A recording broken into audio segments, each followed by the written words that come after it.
Bienvenue tout le monde à l'apérobo du mois d'octobre. Quand on peut voir sur Paris, on est en train de subir une tempête, donc il est bien mouillé. Quand vous pouvez entendre ma voix, ça y joue aussi. Donc là, la voix commence à être un peu un faune. On a prévu un apérobo un peu spécial par rapport justement à une évolution, on va dire, sur un logiciel qui est connu sur l'univers InMovien. Alors InMovien, c'est un robot qui est open source, humanoïde, qui a été développé maintenant il y a une dizaine d'années, et il y a des petites choses qui sont en train d'évoluer avec de l'IA. Et ce soir, on a Vincent justement qui a pas mal planché sur le sujet. Il a testé plein de trucs justement dans cet univers-là. Donc écoute, je te laisse te présenter, Vincent. Donc Vincent, j'ai commencé le projet InMove en 2016 je crois, où j'avais commencé à imprimer mon robot et j'ai rencontré Gaël à cette époque, Gaël Langevin, j'imagine que vous le connaissez je pense. On s'est rencontrés sur différents salons on présente... Bon, on t'entend pas, on t'entend à peine. On a l'habitude de présenter nos robots, alors historiquement dans les Maker Faire, à Nantes, ça s'appelle comment déjà? Nantes Maker Campus, et puis dans d'autres salons, etc. Et depuis 2017 jusqu'à il y a peut-être un an ou deux, le robot fonctionnait avec un logiciel qui s'appelle MyRobotLab, qui est développé en Java. Et ce logiciel, on l'a traîné pendant pas mal d'années, jusqu'à de nouvelles évolutions maintenant, une simplification de l'interface graphique. C'est plus convivial. Maintenant, on a une interface web où on peut paramétrer tout le robot, etc., ajouter des services. Et je vais vous montrer un petit peu l'évolution du logiciel. Alors, j'ai pas l'ancien, malheureusement. Je pourrais vous montrer quelques captures d'écran, éventuellement, pour voir un petit peu la tête que ça avait.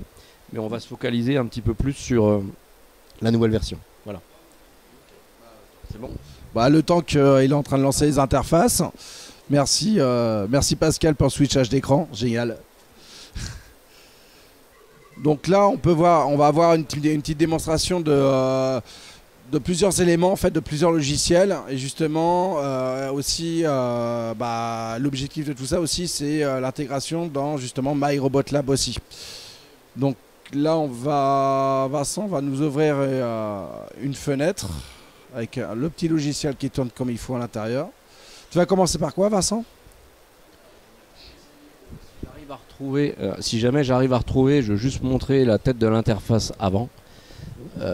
Si la connexion internet veut bien. Alors je suis désolé, par manque de temps, j'ai pas eu le temps de charger et je vois que ça fonctionne pas, donc la connexion ne va pas, donc on va laisser tomber ça. Alors, donc le nouveau logiciel, il est toujours basé sur Java, hein. C'est la même chose, sauf que, alors je sais pas comment on dit, lui a changé. Avant, on avait une fenêtre un peu comme une application Windows, et il faut que je me regarde la caméra. Et maintenant, vous voyez là la nouvelle interface web.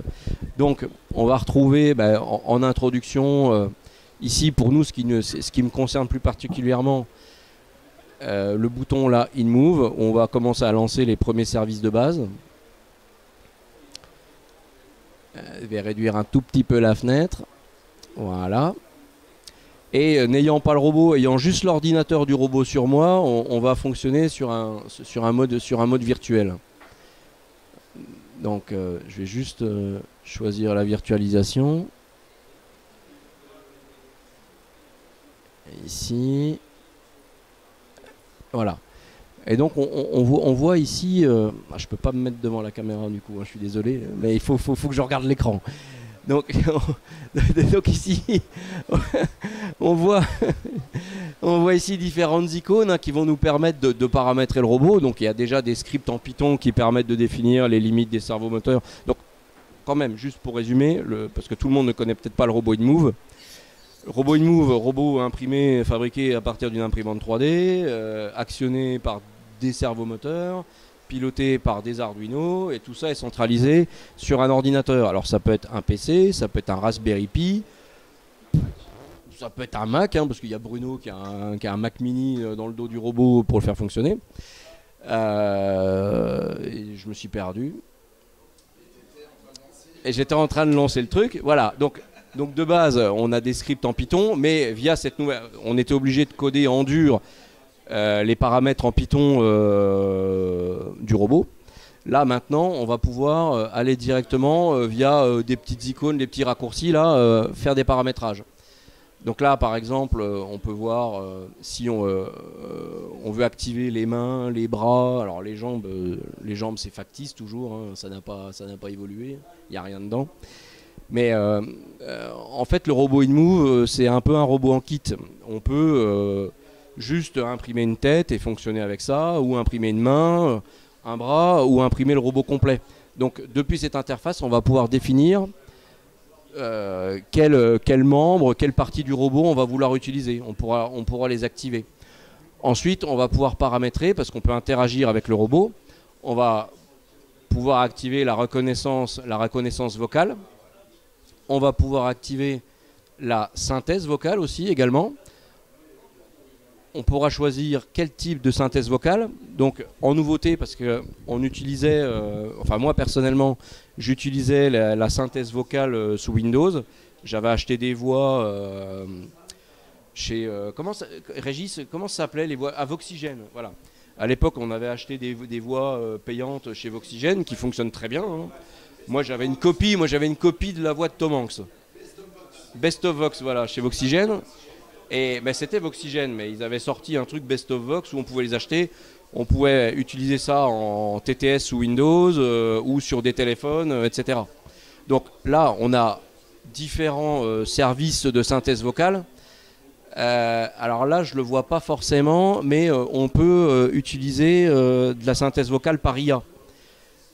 Donc c'est des modèles de voix hein, générés par intelligence artificielle. Comme l'outil Coqui. Alors, Coqui TTS, je ne sais pas si ça parle à quelqu'un, ou au retour, là, ceux qui nous voient en vidéo. Mais, et ça, c'est un service... Bon, moi, je tourne sous Windows, et en fait, on a la possibilité via... mince, pardon, parce que je clique à côté. On a la possibilité d'utiliser l'application Docker pour installer des images d'applications qui tournent sous Linux, et on peut interagir avec directement. Donc ça peut être Coqui TTS. Donc là, dans cet ordinateur là, je ne l'ai pas encore installé, donc je ne pourrais pas vous montrer. Mais on peut utiliser différents types de voix, donc qui sont soit en local, la synthèse vocale Windows, des voix par IA qui sont générées en local, ou des services qui sont plus connectés à Internet en fait. Voilà, des web services où, alors avant on utilisait, c'était quoi déjà? Non mais avant que tu te fasses pirater ta clé ouais mais avant c'était quoi? La synthèse vocale là, en fait ils utilisaient ils s'étaient connectés à l'interface web où tu pouvais faire des tests de voix et on s'est fait jeter parce qu'ils ont dit vous nous piratez. Ouais voilà, bon.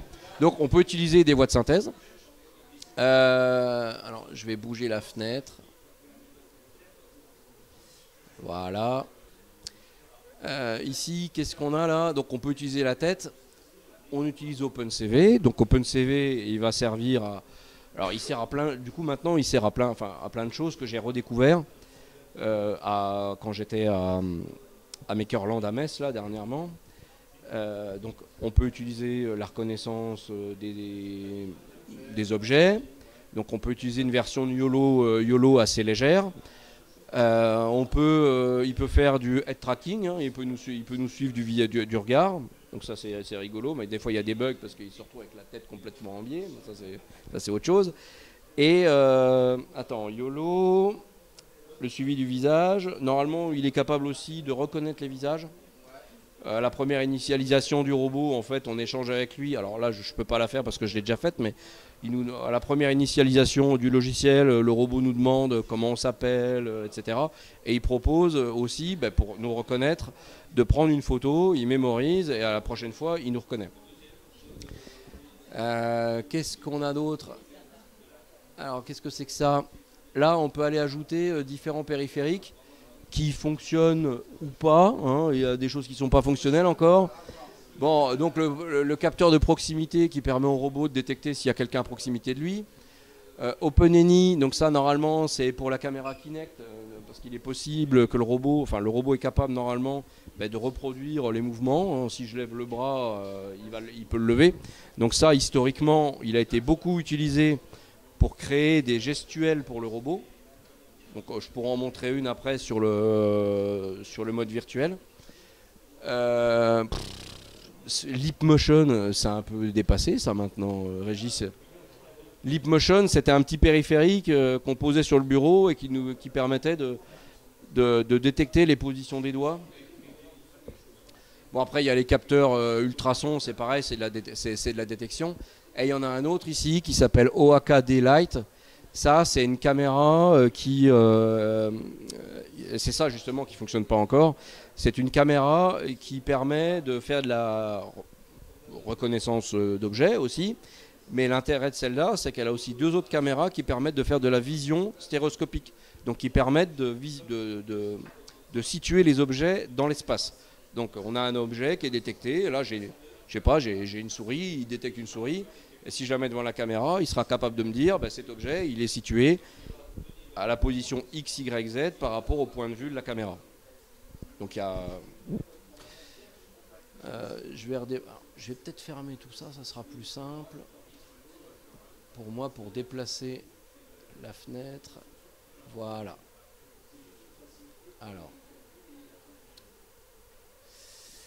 Alors là, je sais plus. Oui. Alors, par rapport à l'ancienne version de MyRobotLab, on était sur le service InMove, on était un peu figé. On était obligé d'avoir un Arduino pour le côté gauche, un Arduino pour le côté droit. L'évolution de ce logiciel-là nous permet de faire un petit peu ce qu'on veut. On n'est plus limité. On peut rajouter, donc là, on a toujours de base contrôleur right et left, hein, droite et gauche, mais on peut en rajouter là, il y a 3 et 4, et on peut rajouter également maintenant nativement des cartes de gestion de servomoteur en I2C, les PCA 96-85.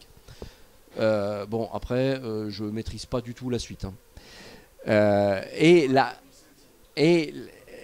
grosse nouveauté en fait du logiciel maintenant, là, si on va sur le cerveau, c'est au niveau du chatbot. De base, l'ancienne version de MyRobotLab utilisait exclusivement des scripts IML. Donc IML, c'est une base de données en fait où étaient préenregistrées les questions et réponses pour le robot. Bon, il y avait un peu de latitude, un peu de latitude dans le code quand même, parce que on mettait si on te demande, je n'ai même pas un exemple de phrase, mais oui. Vas-y, viens avec moi. Donc pour les IML, effectivement, c'était intéressant parce qu'il y a une base de données qui était très riche. Simplement qu'avec le temps, cette base de données-là était complètement dégradée. Et il y avait des liens, en fait, dans la base de données qui pouvaient vraiment faire une bonne interaction, mais qui n'existent plus aujourd'hui. Ce qui fait que chacun est obligé de remettre sa patte dedans à l'intérieur pour refaire toutes les liaisons qu'il y avait dedans. Ce qui est assez fastidieux. L'avantage, c'est que c'était en offline. Mais ça restait fastidieux quand même. Mais alors ça existe toujours. Oui. On l'a toujours, on l'utilise toujours.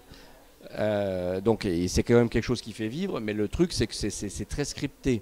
Si tu lui demandes comment vas-tu, ouais, il va répondre. On a peut-être enregistré dans les scripts 4 ou 5 phrases différentes pour qu'il puisse répondre.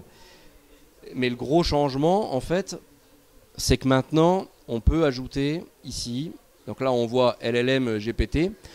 On peut ajouter des modèles d'IA en plus de ça. Donc là, ce logiciel-là, c'est travaillé avec ChatGPT. Version 4, je ne sais plus. Enfin, il faut mettre sa clé API dedans. Ouais. Donc là, c'est exclusivement via une connexion Internet. Mais on peut tout à fait aussi utiliser des modèles offline où on télécharge le modèle d'IA dedans. Donc comme en fait on utilise, enfin moi dans ce robot là, enfin dans mon robot, donc ça c'est l'ordinateur, enfin on retire la carcasse, alors vous le voyez pas là, mais on retire la carcasse et j'ai une carte mère là qui est équipée pour pouvoir faire tourner des modèles d'IA en local. Et on va utiliser la solution proposée par Ollama, notamment le modèle Llama 3 ou Llama 3.1, bien même Llama 3.2, juste en allant activer ça et en allant alors je sais plus, en allant le configurer ici. Voilà. Alors je vais bouger ma fenêtre ici. Là, on va choisir. Donc soit on utilise le modèle Ollama en local, ou alors on utilise le modèle ChatGPT de OpenAI. Donc là, nous, on utilise Ollama, on va choisir le modèle, et ensuite, voilà, il n'y a pas de prompt, il y a juste un truc bidon. Mais on peut définir un petit peu de quelle façon il doit répondre. On peut lui demander de faire des phrases concises, parce qu'en général, si on pose une question oui, non, mais il y a déjà des thèmes, hein, parce qu'en général, quand vous posez une question à Ollama, là j'ai une ligne de commande là qui est ouverte, il y a le modèle qui est lancé. Si je lui demande de me raconter une histoire, il va, alors là il est peut-être en train de recharger le modèle, voilà, et ça n'a pas de fin. Enfin, il peut générer un truc qui fait 10 pages, quoi, hein. Et le bug majeur pour le moment dans le logiciel du robot, c'est qu'avant de pouvoir créer le fichier de synthèse vocale, il va attendre que la fin du texte. Et là, c'est interminable. Donc, on est en pourparlers avec les développeurs là, pour qu'ils nous génèrent un truc phrase par phrase pour aller beaucoup plus vite. Là, l'ordinateur, là, il est en train de générer plus vite que le robot ne pourrait parler. Donc on a largement le temps de générer différents fichiers phrase par phrase pour que ça soit plus fluide. Parce que là, en fait, en salon à Nantes, c'est là où j'ai installé la première fois ce logiciel-là au mois de juillet. Et on se retrouvait avec des temps d'attente un petit peu trop longs. Il suffisait qu'on pose une autre question au robot pour que on comprenne plus où on en était exactement. Et c'était un peu compliqué. Surtout que le prompt qui était configuré par Gaël, il était assez lourd, parce qu'il a essayé de faire en sorte que... Parce que quand vous discutez avec le robot, avec l'IA, de base, vous ne pourrez pas lui demander de lever le bras ou tourner la tête. Ouais. Il ira chercher dans les scripts AML. Mais il y a toujours l'AML qui reste là. Mais Gaël a essayé de faire un prompt qui lui dit: tu peux lever le bras si tu actives la fonction body move avec toutes les positions des cerveaux. Tu peux tourner la tête à gauche si tu fais body move machin avec les positions des cerveaux. Okay. Ça faisait un placard comme ça. Et le truc, c'est que on n'a pas compris pourquoi. Alors le prompt a sûrement été pas bien fait. Il y a un bug quelque part. Et à chaque fois que le robot répondait, il nous répétait. Donc il répondait. Et à la fin, je peux faire body move machin 50, 30, 40, etc. Donc j'en ai eu marre. J'ai dit c'est pas possible, et donc j'ai demandé à Greg, le développeur principal de MyRobotLab, de faire un truc. Je lui avais dit t'as un mois parce que je vais à Makerland à Metz, et il me l'a pas fait. Donc je suis retourné sur Manticore pour Makerland. Ah bah oui, parce que ça marchait pas. Bon, donc c'est le bug majeur. En fait, on attend que tout le texte soit généré. Et la parade de Gaël, et que nous aussi on a fait, c'est on peut mettre dans le prompt répond par 2 phrases. Ça ira plus, ça va plus vite. Voilà. Bon, donc on peut paramétrer tout ça ici en fait, hein. Alors, je sais pas, il y a peut-être des experts de l'IA, la température, je sais pas ce que ça veut dire. C'est pas la température. Ça donne de l'aléa. Voilà, ça donne de l'aléa. Ok, je suis une bille, hein, mais moi je sais lancer un modèle et puis discuter avec. Après, configurer un peu un prompt, etc. Mais effectivement, donc on peut demander le modèle original qui sera en sortie directe de Llama 3. On peut lui dire, t'es un robot. Ah tu vois, il y a déjà des prompts préconfigurés. Là. Il peut répondre, alors je sais pas, j'imagine c'est de manière sarcastique. Voilà, bon. Et on peut le paramétrer, l'éditer. Et en haut de l'interface, on peut... on sauvegarde directement. On ne va pas les modifier dans les fichiers Python. on peut enregistrer ici, recharger le logiciel et il en tiendra compte la prochaine fois. Voilà. Donc c'est un peu la grosse nouveauté. Alors moi, l'IA, je disais, j'ai commencé le robot en 2016 et j'ai commencé à le présenter dans les salons en 2017-2018, une fois qu'il était complet, avec un ordinateur comme ça, équipé d'une carte graphique puissante pour gérer justement des modèles d'IA. Et moi, j'avais commencé par de la reconnaissance visuelle. Je faisais tourner YOLO en direct, en temps réel, et on demandait au robot ce qu'il pouvait voir. Il lançait Darknet YOLO. Il faisait, avec la webcam qu'il a dans l'œil, hein, il faisait une capture d'image et il faisait, donc il décrivait ce qu'il voit, les différents objets qu'il voyait. Mais pas, parce que, en fait, quand on fait tourner une reconnaissance d'image comme ça, on va voir des cases. Il y a une personne, il y a une personne, il y a une personne, il y a un chien, il y a une chaise, il y a une chaise. Et en fait, plutôt que d'énumérer comme ça, on lui faisait faire une somme. Donc il disait, je vois 10 personnes, un chien, un sac à dos, etc.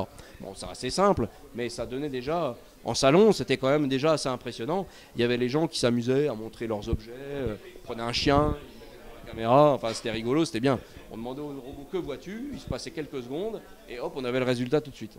Donc ça, c'était plutôt pas mal. Mais ça, là, maintenant, de pouvoir utiliser les modèles d'IA génératives pour échanger avec, ça commence à faire peur aux gens. ça commence à faire peur aux gens parce que le robot, il répond un petit peu comme si une personne pouvait répondre, quoi, hein. C'est plutôt pas mal. Il y a encore des bugs parce que il y a la configuration du prompt à faire correcte. Il faut essayer de faire en sorte que la synthèse vocale elle soit générée au fil de l'eau pour pas que ça prenne trop de temps. Mais ça ressemble à... Alors je sais plus, il y a des robots qui tournent avec ChatGPT qu'on a pu voir sur YouTube ou des choses comme ça. Et sur un robot à 2000 balles, c'est impressionnant, quoi. Ça marche bien. Bon, voilà. Après, alors j'ai ouvert des trucs là, mais je vais... il n'y avait pas le modèle... Non, il n'y avait pas le modèle virtuel qui tournait là, c'est quoi ça? Non. Je vais, parce qu'on a bidouillé un petit peu là, je vais le redémarrer. Parce qu'on a un simulateur du robot, on n'est pas obligé d'avoir un robot pour pouvoir, d'avoir fabriqué le robot pour pouvoir utiliser le logiciel. Alors le simulateur, on va pas voir le robot marcher, mais en tous les cas, on va pouvoir interagir avec et voir si quand on fait un script de mouvement, si ça fonctionne quoi en fait, hein. Donc je vais juste... Alors, on va fermer tout ça.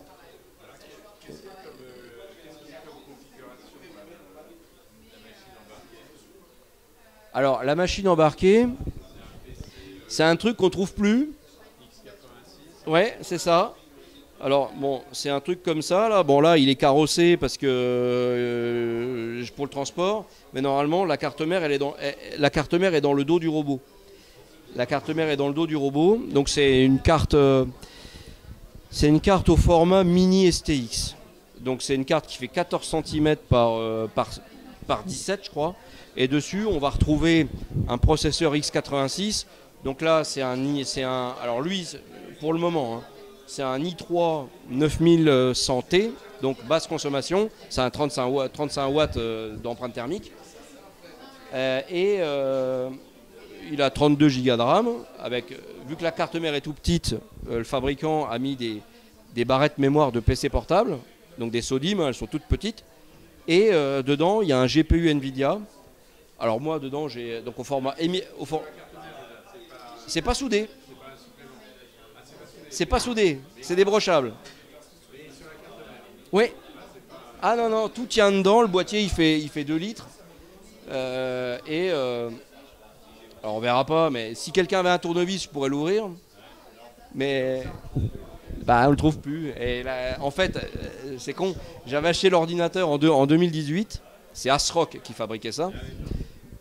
Ils étaient à fond dans les cartes mères, mini STX, les tout petits formats. Et ils avaient sorti ce modèle-là. Donc à l'époque, j'avais une GTX 1060 dedans. Donc je l'ai toujours. En fait, j'en ai deux maintenant. Donc depuis 2018, c'était un i3 7000 série 7. Et j'ai réussi à retrouver, j'ai contacté le support technique. Et ils avaient encore une carte mère en stock, la dernier modèle sorti, l'un des derniers modèles qu'ils avaient sorti, avec des processeurs Intel série 9, donc un peu plus récents, pour peut-être évoluer. Alors je sais pas, peut-être qu'un jour je mettrai Linux dedans, mais moi je suis toujours sous Windows, et si je devais passer sous Windows 11, je peux. Et dedans, la carte graphique, c'est une Quadro P5000, de PC portable en fait, hein, avec 16 Go de RAM, donc qui permet de charger des gros modèles. 16 Go, on a déjà de quoi charger des modèles corrects. On peut en charger plusieurs en même temps. Alors ce que j'ai pas dit aussi, parce que j'ai parlé de modèles de langage en fait. Mais on peut aussi télécharger des modèles de reconnaissance, d'analyse de photos. Donc là c'est le modèle Llama, mais il y a aussi Lava. Et je crois que dans MyRobotLab on peut l'utiliser. Et en fait là ça va être un peu différent du YOLO. Il ne va pas juste décrire, mettre des cases pour dire je vois tel ou tel objet. Il va carrément décrire un petit peu l'ambiance générale d'une photo. Donc j'ai déjà testé. J'avais essayé pour voir des photos, des photos de peut-être la Seconde Guerre mondiale où on voyait des soldats qui partaient. Il y en avait 30 ou 40 qui partaient, il y avait des chars, etc. Et en fait, Lava, quand j'ai demandé d'analyser cette photo, il me disait ce sont des soldats qui partent en mission, ils ont l'air fatigués, ils sont avec des chars, etc. On est vraiment plus dans l'analyse du contexte d'une photo, quoi. C'est vraiment bien fichu. Et on peut gérer depuis MyRobotLab, normalement, on peut faire des switches comme ça entre le langage et faire une analyse de photos. Et je vais me perdre là, parce que je voulais dire un autre truc. Lama. Oui. Le Lava, il va suffisamment vite parce que moi je l'ai essayé sur... Est-ce que le Lava va suffisamment vite sur cette machine? À quelques secondes. Ah bah c'est bien. Parce que je l'ai essayé sur mon PC portable. Ça prenait une minute pour analyser une image.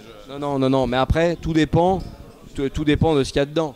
Alors, ce qu'il faut savoir aussi, c'est que si vous voulez charger des modèles de langage comme ça, la configuration qu'il faut absolument, c'est avoir un GPU puissant. Donc pas les processeurs intégrés de chez Intel, ça c'est mort, ça sert à rien, c'est pas la peine. Nvidia et Olama gère des cartes graphiques AMD aussi, ça marche aussi. Après il y a l'aspect taille du modèle, parce que je connais des gens qui ont essayé de lancer des modèles d'IA mais qui n'avaient pas assez de mémoire vidéo sur la carte graphique, parce qu'attention, le modèle doit être chargé dans la carte graphique.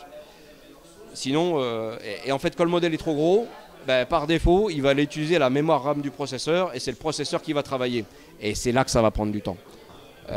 Non, mais là, alors je peux pas, j'ai pas internet, il a fallu que je télécharge le modèle.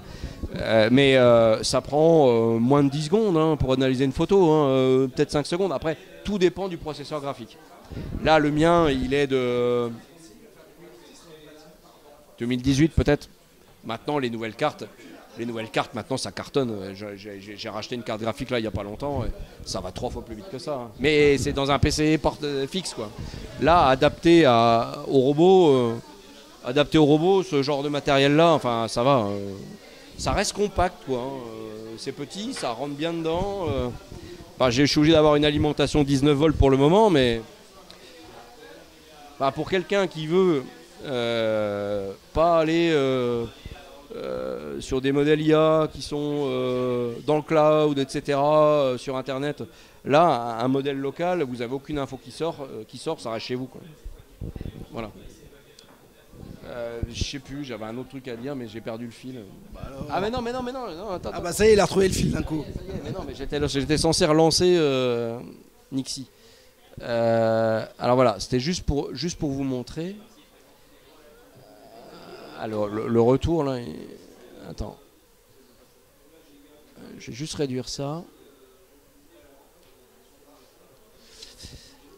On va relancer tout ça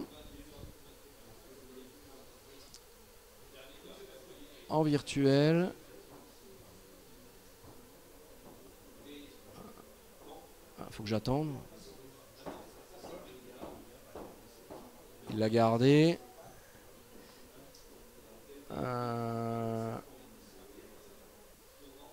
En virtuel. Donc là, je vais carrément démarrer le script de démarrage du robot complet. Donc on va voir à gauche, il y a tous les services qui vont démarrer. Donc on va avoir les membres, les connexions Arduino. Bon, donc comme j'en ai pas là, ici je suis en virtuel. OpenCV, on vient de voir OpenCV là, pour la caméra. Donc le robot a une caméra dans l'œil qui lui permet de suivre les visages, faire de la reconnaissance d'objets, etc. On a des petits services là par actionneur. Hein. On va avoir les phalanges des mains, les bras, les épaules, l'omoplate, donc les biceps qui permettent de lui faire lever les bras en l'air. Et tous ces paramètres-là, et tous ces petits services ici, en plus d'avoir la possibilité de les paramétrer en dur dans les scripts du robot en Python, on va pouvoir ici régler les limites, les vitesses des servomoteurs et enregistrer les paramètres ici. Et ce que je voulais vous montrer, c'est dans le chatbot du robot ici. Donc là, j'ai pas démarré l'IA Llama, mais on a ici une version virtuelle du robot. Donc ça veut dire qu'on peut tester le logiciel sans avoir fabriqué le robot ou quoi que ce soit d'autre. Et on va pouvoir lui demander de lancer des mouvements. Bon, ils ont été préconfigurés, ceux-là, bien sûr. Mais je vais pouvoir lui demander... alors, version toute simple. Hein, regarde à droite. Et on va avoir... voilà, on a une visu sur ce que le robot fait. Un peu plus bas? Comme ça? Voilà. Et par rapport, je parlais tout à l'heure qu'on pouvait enregistrer les mouvements à l'époque via Kinect, on pouvait enregistrer des scripts. Voilà un exemple de script qui avait été réalisé à l'époque avec la caméra Kinect normalement. Ah, c'est un mouvement... Ah, il le lance ou pas? T'as zoomé Tu peux juste réduire parce que je suis perdu là. Ouais, voilà, le chatbot, bref, non, j'en sais rien. Voilà, ça arrive, ça c'est l'IML. Hein. Comment on dit? C'est du direct. Je tourne ma tête à droite. Alors, attendez. Alors, je crois que Vincent, oui. t'es sûr que t'es en virtuel parce que derrière... Non, je suis en virtuel, il a bougé. Non, mais s'en fout de ça, c'est pas grave. Sûr? Oui. Ah, mais non, mais c'est ça, j'avais oublié de mettre un truc.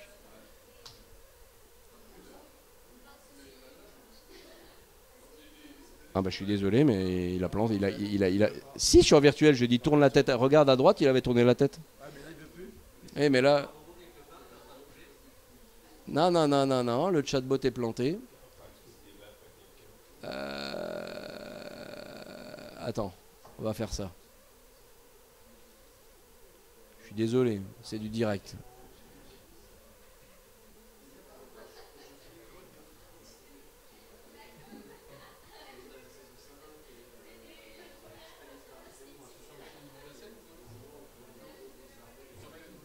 Ah, il était bien, Régis, il était bien configuré en virtuel. Hein. J'avais bien activé. Allez, go.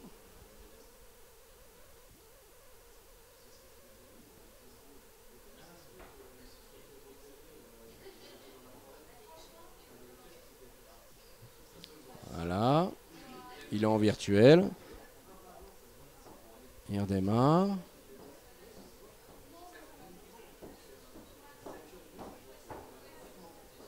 Voilà.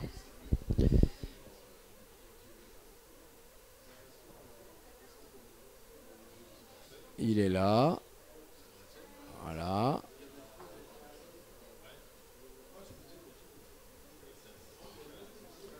Donc là, En fait, là, on voit la bouche bouger parce qu'il est en train de lancer tous les scripts de démarrage. Ceux-là sont toujours là. Ouais. Démarrage de la tête, démarrage du bras gauche, démarrage du bras droit, démarrage du machin. Démarrage Kinect, qui n'est plus là. Démarrage OpenCV. Enfin, bon. Et alors.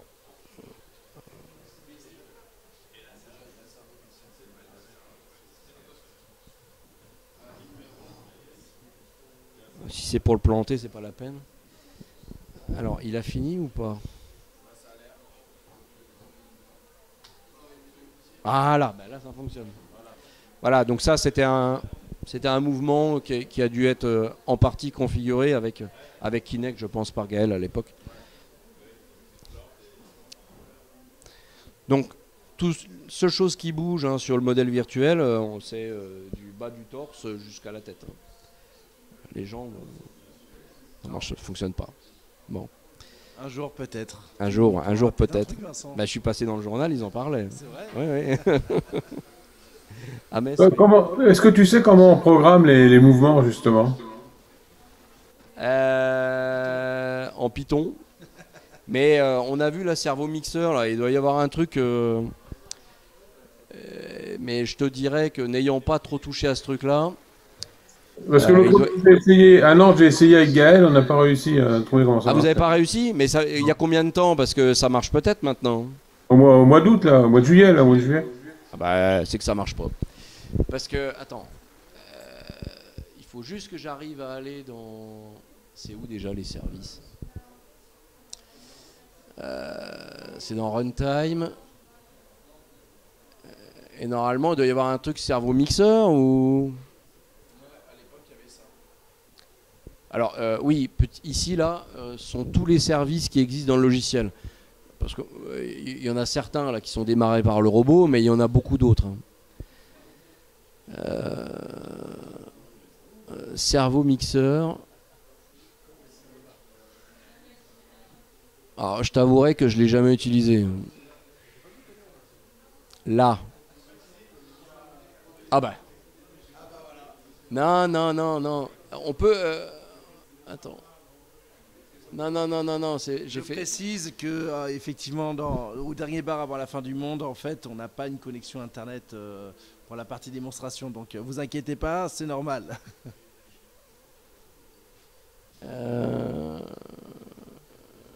Alors, merde, c'était où? Runtime. Là, les services installés. Ouais, parce que je sais pas quand on clique dessus. Oui, mais alors comment je fais pour ajouter un service? C'est là, non? Non, mais oui, mais pour ajouter un service après.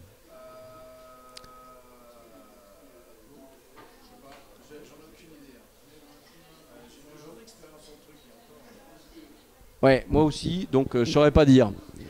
Ah ben non, attends, je suis bête moi. Bouge pas.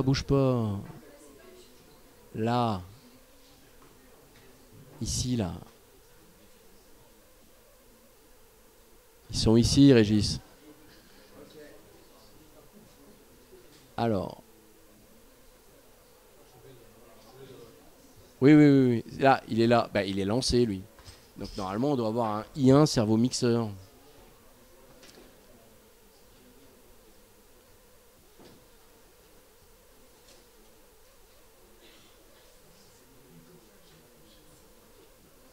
Ah, bah, il est là. C'est ça que vous avez essayé d'utiliser?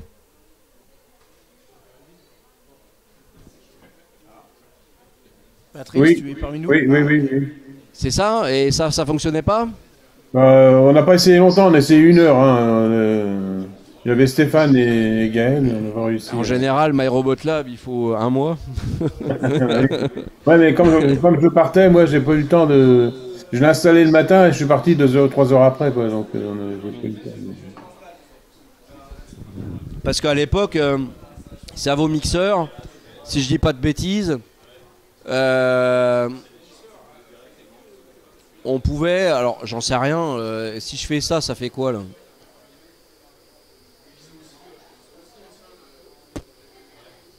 Je sais pas. Non, mais j'ai jamais utilisé, alors je pourrais pas t'aider pour le moment. J'y regarderai, parce que tu coches ça, Est-ce que tu peux ajouter la position là? Non, je vais pas dire de bêtises. Mais normalement ça, je pense que ça doit fonctionner. Hein. Mais tu peux créer des gestuels en faisant des séquences. Je vois qu'il y a des slips. Donc on doit pouvoir définir des positions de plusieurs cerveaux, faire une pause, en refaire une autre, etc. À mon avis, c'est la philosophie. Comme on faisait avec l'autre, mais ouais. Je peux pas t'en dire plus, je l'ai jamais utilisé. Bon, voilà. Après, s'il y a d'autres questions, j'irai pas plus loin de mon côté. Alors, pensons à Stéphane, qui nous pose toujours les deux phrases clés, enfin, du moins les deux questions clés de salon. C'est déjà la première, c'est combien ça coûte? C'est open source, c'est gratuit. Voilà. Et à quoi ça sert? Ça s'appelle MyRobotLab, c'est un laboratoire de robotique. Voilà, pour faire simple. Bon, c'est les deux phrases clés qu'on retrouve à chaque fois dans les salons. T'en as une... De quoi? Ça fait quelle taille? Ça commence à prendre plusieurs gigas. C'est pas la taille qui compte, mais c'est quand même c'est imposant. Parce que quand on installe tous les services, alors le logiciel en lui-même, si je peux... Voilà. Parce que mine de rien, c'est... Merde. C'est pas tout petit. Ça prend un peu de place parce que on va avoir, s'il veut bien... alors j'ai plusieurs versions d'installation. Ah non, j'en ai qu'une. Donc rien que le logiciel MyRobotLab avec tous les services installés. Alors il prend... Alors c'est pas une appli qui fait 100 gigas, hein, mais... Ça prend 4 gigas, mais il y a aussi plein de dépendances qui sont installées. Non, mais il n'y a pas que ça. Si je vais là, ici, c'est quoi déjà? Ah, c'est ici. Il y a les dépendances pour MyRobotLab. Ça, c'est bon, c'est pas très gros. Il y a les dépendances qui font 3 gigas. Bon, allez, ça prend 7 gigas. 7 gigaoctets. Et après, les modèles d'IA, là, après, ça dépend. Mais Olama, moi, il prend 6 gigas. Mais il y a peut-être 2 modèles dedans. Et qu'est-ce qu'il faut rajouter? Ça, j'ai pas pu vous le présenter parce qu'il n'est pas installé. Mais pour la synthèse vocale générée par IA, qui est lancée par Docker, ça dépend des... Ça peut monter à 10 gigas peut-être, hein. Je veux pas dire de bêtises, mais... Donc il faut prévoir un peu de place. Enfin, maintenant, je pense que... Alors, MyRobotLab fonctionne sur PC, Linux, ça tourne sur Raspberry Pi. Il y a... Donc ça va être un peu con de dire ça, mais il y a déjà une nouvelle version qui sort du logiciel. Peut-être... Enfin, c'est même sûr, il a le développeur, donc Greg Perry, ouais. Il a ouvert un compte Patreon pour essayer de financer un petit peu quand même, parce que c'est le projet d'une vie, ce truc-là. Hein. À titre défaut, Greg Perry, alias Grog, développe MyRobotLab depuis plus d'une dizaine d'années à l'heure actuelle. Et là, c'est la prochaine évolution, c'est ça? RobotLab X qui est sous une autre interface, normalement moins de code, encore plus simple. Elle est elle est dans ses balbutiements, hein, pour le moment. Il est en train d'essayer de créer différents services, mais il y a un connecteur avec MyRobotLab.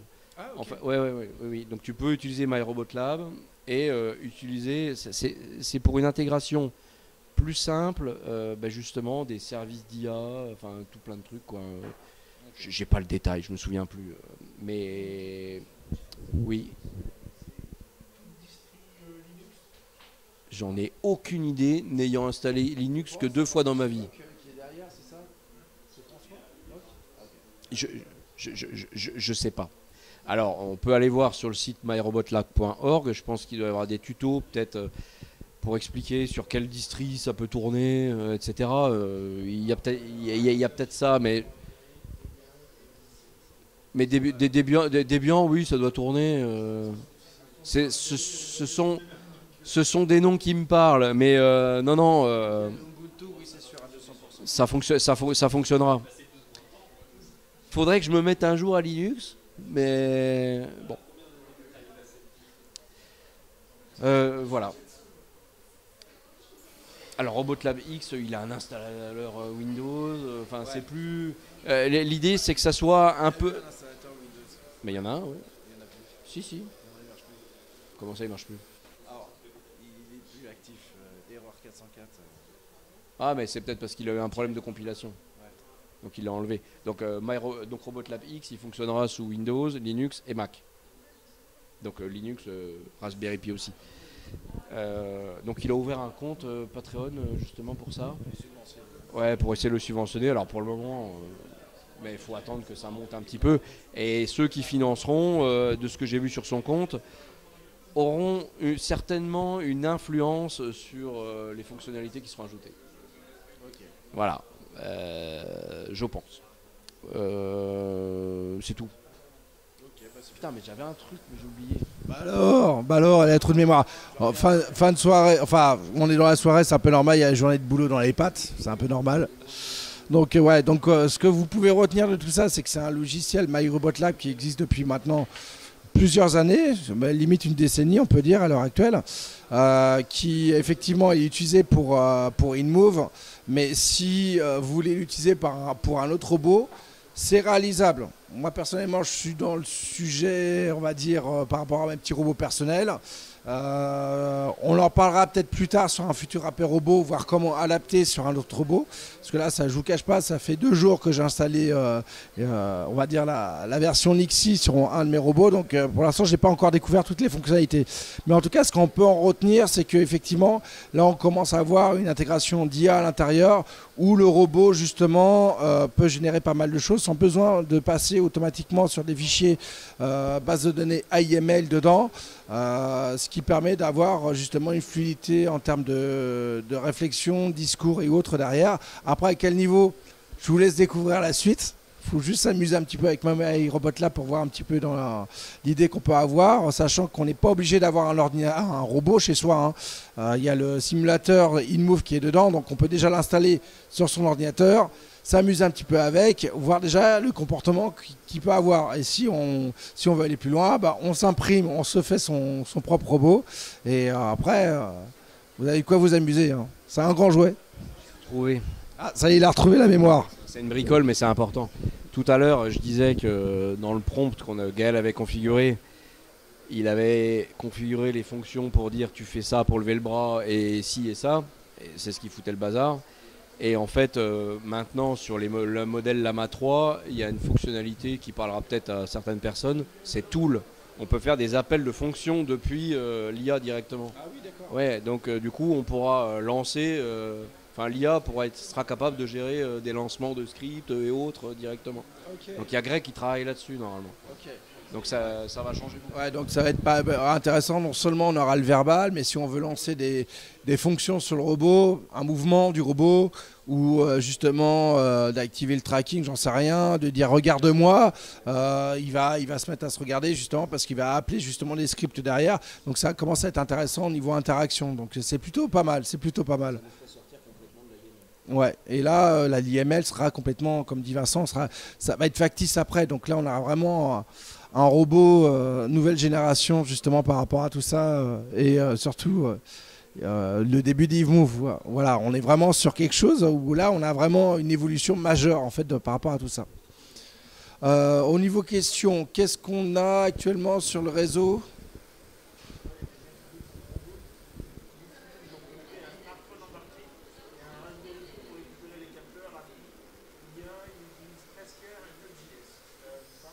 Ouais, grosso modo, en fait, la question, je peux pas la répéter, mais bon. Oui, tu peux parler en direct, ce serait peut-être plus simple. Vas-y, dis-nous tout. Vas-y.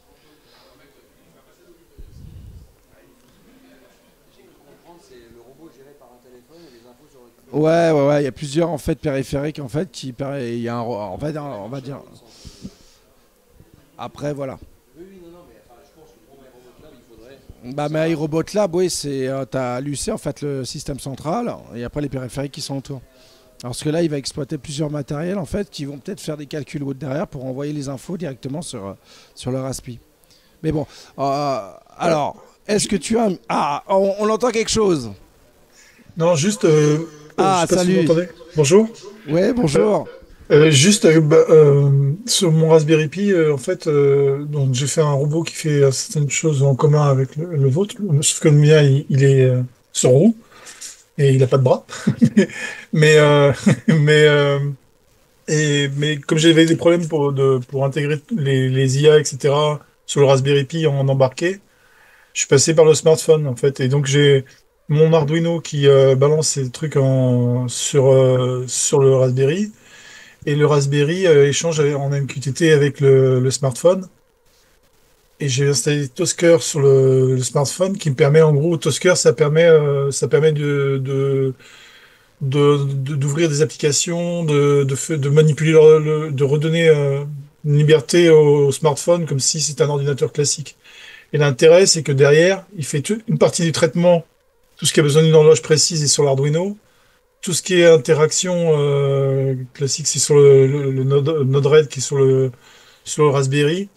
Et que je pense supprimer le Raspberry et le mettre sur le smartphone, parce que les smartphones maintenant sont hyper puissants, même les vieux. Et du coup, je récupère tous les capteurs du smartphone. Donc du coup, il y avait plein de capteurs que j'ai mis que je vais pouvoir virer. Et j'utilise des applis toutes cons, genre des trucs de surveillance de bébé ou autre. Et il me renvoie les informations à MQTT. Et les informations, je les réutilise après dans Node pour interagir avec le robot directement, quoi. Et du coup, on fait des économies vachement de moyens, quoi. Pareil pour la reconnaissance vocale ou le traitement de texte en parole. Et c'est pas mal, quoi. Et par contre, j'ai essayé de noter des trucs, j'ai pas le temps de noter tout. Donc la vidéo après, ça nous permettra de voir bien parce que j'ai vu des écrans qui étaient vachement sympas. Et j'ai pas réussi à suivre, quoi. Bah, t'inquiète pas, de toute façon, la vidéo de ce soir elle sera remise en ligne directement sur notre page YouTube. Donc tu pourras la regarder autant que tu veux, faire plein de replays Voilà, et même poser plein de questions. Là, il y a Vincent, effectivement, qui est un gros actif sur MyRobot Lab. Moi, je le suis un petit peu. Il y en a d'autres aussi dans l'association de Caliban derrière aussi qui utilisent aussi MyRobot Lab. Donc t'inquiète pas, on peut t'aider. Merci. Je dis peut-être une bêtise, mais il y a peut-être un... Alors, je sais pas si ça aidera, mais dans MyRobot Lab, je crois qu'il y a un service MQTT à vérifier. Peut-être que ça peut... Ouais, mais je vais regarder jamais ça.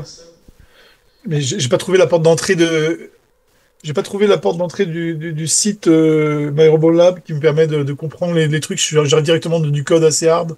Donc j'ai pas dû chercher encore suffisamment bien. Après, tout le code source est sur GitHub. Ouais, je vais regarder là-dessus. Faut regarder. Mais alors, le site, t'as trouvé le site ou pas? C'est myrobotlab.org. Ouais, j'ai vu, mais du coup, ils commençaient direct sur des traitements de...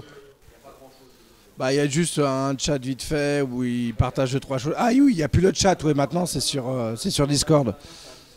D'accord, ok. Ah ouais. Mais sinon, ouais, il y a le lien sur le GitHub, justement, où tu as toute la distrib à l'intérieur, tous les éléments qui sont dedans, justement, si ça peut t'aider. Mais Ah ouais, j'ai bien aimé ta question tout à l'heure sur est-ce qu'on peut utiliser des modules de ce robot-là pour son propre robot, quoi. C'est vrai que Ah oui. pour l'instant, j'ai bossé tout seul, je patine. Mais t'inquiète pas, pour tous les liens qui concernent MyRobot Lab, on les mettra justement en commentaire en dessous de la vidéo YouTube. Donc t'inquiète pas, tu auras toutes les Parfait. infos. Merci beaucoup.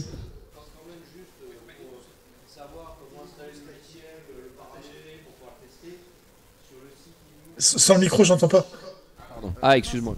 Oui, je disais, pour découvrir un peu comment paramétrer le logiciel pour l'utiliser une première fois, sur le site inmove.fr, il y a un tuto justement qui explique comment l'installer.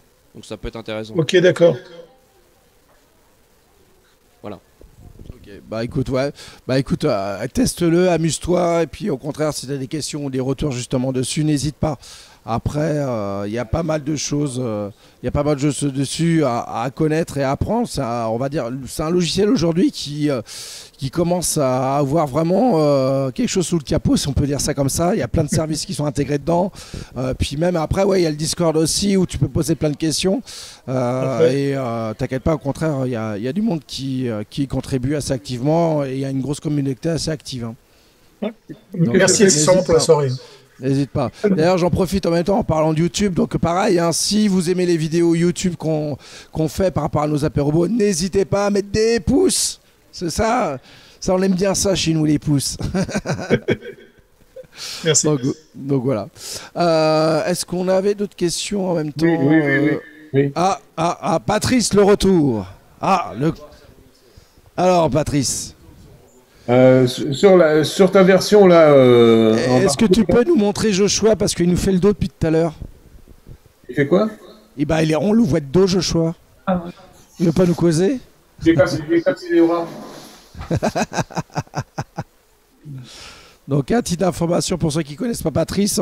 Patrice est un jeune retraité qui s'éclate à fond dans la robotique et son premier robot, il est juste derrière. C'est un robot humanoïde qui s'appelle Joshua. Et il a des booty moves d'ailleurs, blague à part. Ouais. Et il fonctionne sur MyRobotLab aussi. Voilà. Ouais. Donc sur la version que tu as embarquée là, ce soir, là, ouais. Donc tu n'es pas connecté à Internet? Non, j'ai pas de... Non, j'ai pas de... D'accord, on est d'accord. Oui, je ne suis pas connecté. D'accord. Et donc, Olama fonctionne pas ou tu l'as téléchargé dessus ou ça marche comment? Non, mais il était déjà dedans. Je l'ai téléchargé avant de venir. D'accord. Grosso modo, pour ta question, c'est du offline. Du offline. D'accord. C'est l'ordinateur qui fait tous les calculs. D'accord. Mais moi, ma version là, j'ai pas téléchargé Olama quelque part, mais je l'ai coché dans la version le Move. Non, mais il faut auparavant installer Olama dans l'ordinateur. D'accord. Donc c'est sur un site de Meta. Enfin, c'est peut-être Olama. Ouais, mais je l'ai téléchargé sur un autre ordinateur, ouais. Donc tu le charges dans l'ordinateur. Si tu veux ne pas charger le modèle, parce que après quand tu vas choisir le modèle dans MyRobotLab, il y a 3 modèles, ouais. Normalement il doit télécharger le modèle tout seul, mais t'as pas de visu. Tu vas dans PowerShell, enfin la ligne de commande. Alors il faut qu'Olama soit lancé. Normalement il y a l'icône près de l'horloge dans la barre des tâches. Donc s'il est lancé, tu vas dans PowerShell et tu tapes Olama Run et Lama 3.1. Et là tu vas voir, il va y avoir le téléchargement du modèle qui va se faire. Et ensuite, il va sur la ligne de commande, il va te dire que tu peux commencer à échanger avec. Mais une fois que tu as fait ça, tu peux le lancer dans MyRobotLab directement et ça sera transparent. Et tu le lances comment dans MyRobotLab? J'avais montré. La montrer en fait, c'est quand tu cliques sur le cerveau. Tu verras. Ça y est. Ouais, j'ai vu. Des choses qui vont se découvrir. Non, mais je l'ai vu ça. Mais je pensais qu'il y avait quelque chose de Olama déjà en ligne où vous allez chercher des informations. Comment? En fait, c'est en offline ce que tu as, mais après ça dépend justement de la base d'apprentissage que tu as à l'intérieur. D'autres questions? J'en avais une, mais que j'ai envoyée par texte. Quel est l'intérêt, qu'est-ce que ça donne de plus d'embarquer son IA par rapport à une IA? Alors, ce que je disais tout à l'heure, c'est que ça sort pas de l'ordinateur. Tout ce qu'on pourra dire, poser comme question, ça reste dans l'ordi, ça part pas sur des serveurs, je ne sais pas où. L'exemple qu'on a le plus concret, c'est quand on est dans les salons. Les salons nous proposent une connexion internet, mais bon, qui est très restreinte et il y a très peu de débit qui fonctionne. L'avantage d'avoir un robot justement qui fonctionne en offline, c'est qu'on n'a pas besoin d'avoir une connexion internet pour pouvoir utiliser le robot ou quelques données qui passent, mais le plus gros en fait est géré par l'ordinateur en fait du robot.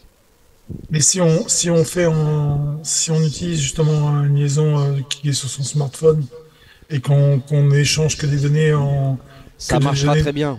On a une QTT, sauf pour l'image. Pour l'image, je comprends bien le traitement de l'image de le faire en local, quoi, sur le robot lui-même, parce que là, pour le coup, ça consomme en bande passante. Mais si c'est que des échanges textuels ou autres, en faisant les traitements transformation en parole ou traitement d'image en local, ça ok. Mais pour la génération d'IA elle-même, de texte, etc. Alors, effectivement, génération de texte, ça marchera très bien en ligne. Après, moi, j'ai démarré avec ce genre de matériel plusieurs années avant qu'on ait ce genre de modèle. Et je suis resté sur le même type d'équipement. Je faisais de la vidéo. Et là, je peux faire un mix, je peux utiliser la reconnaissance visuelle en même temps que générer des modèles textuels. Ou je pourrais très bien me mettre sur un chat GPT aussi qui fonctionne mieux. Ça, c'est vrai, ça fonctionne bien mieux. Les réponses sont quand même plus poussées, plus cohérentes, etc. Bon, tout va aller en évoluant. Mais c'est vrai que je vois beaucoup de gens qui montent des serveurs d'IA chez eux. Alors, je sais pas pourquoi, quel est l'intérêt, mais on voit beaucoup de gens qui montent des serveurs avec 8 cartes graphiques. Alors, est-ce que c'est l'ère après le minage? Je sais pas. Ça doit être un truc comme ça, quoi. Mais Donc, bon. Sur ce, bon, j'ai eu quelques nouvelles là, pour la région parisienne de notre côté. On est inondé. Ouais, et ça commence à être très sérieux de notre côté. Bon, bah écoutez, pour les autres questions, bah, n'hésitez pas à les mettre sur YouTube. On regardera vite fait pour vous y répondre. Et en espérant que le prochain apéro ne sera pas aussi mouillé que ça. Donc, bah, pour ce soir, on va vous laisser. Je vous dis à très bientôt et au prochain apéro qui est au deuxième mercredi de tout chaque mois d'ailleurs. Et si vous voulez nous voir, c'est simple, hein, c'est sur Paris, c'est au deuxième bar avant la fin du monde. Et si vous pouvez pas venir, comme certains, vous avez juste à nous regarder directement en distanciel via le lien Zoom qu'on mettra à chaque invitation. Donc voilà, je vous souhaite une bonne soirée. Salut tout le monde. Merci. Bonne soirée, merci. Tous, hein. J'espère que vous avez apprécié. Voilà. Démonstration Maryse. Aujourd'hui, bienvenue à Téléachat. Aujourd'hui, nous allons vous présenter une révolution qui va changer votre quotidien familial.